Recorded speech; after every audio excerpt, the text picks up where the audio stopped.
Kenya's presidential hopeful Fred Matiangi is calling for a public inquiry into alleged extrajudicial killings in Kenya.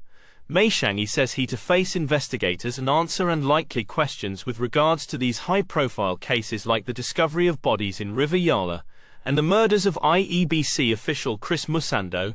He insists that the truth must come out, and no one should be above accountability on matters of life and death in Kenya.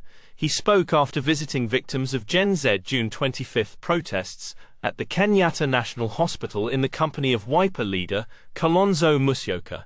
A magistrate or judge should open a public inquiry and bring the facts we have and information we have. Other role players also put the information they have, because if we want to move forward, I don't think we have a future in this country without truthfulness and without focusing on what we need to do for our people. Cutting of corners. Sometimes when something happens we always draw in politics, we blame others and so on and so forth, and then tomorrow we behave as if nothing happened, then next year will come, we have another situation like this. Let's be open and transparent, let's all go forward.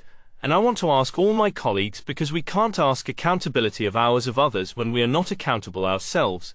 We need to explain some of these things that have happened even before 2023, so that we can now move forward together as a country.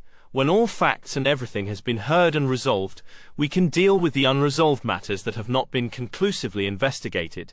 Whether we start with Musando, we come to Jacob Juma, we come to Ken and everything else, let these things be investigated by an open public inquest, so that this is the time we have. Be serious and listen to our youths. Presidential hopeful Fred Matiangi on Friday held a strategic meeting with a section of Maasai leaders from Naroko County, as part of his growing grassroots mobilization efforts ahead of the 2027 presidential elections. The meeting, hosted by prominent Maa politician Moitalel Ol Kenta, brought together local elders and leaders from the region. Matiangi was accompanied by Kisii and Nyamira senators Richard Onyonka and Akongo Omogeni, as well as Kisii elder and former senator Professor Sam Ungeri, among other leaders. Senator Onyonka remarked that the engagement was one of many community-based consultations planned as Matiangi seeks to gather public input and solidify support across the country. Advertisement: we had fruitful consultations with our brothers from the Maa Nation from Naroko County, he said. This comes just days after President William Ruto concluded a tour of the region, highlighting the political significance of the vote-rich area.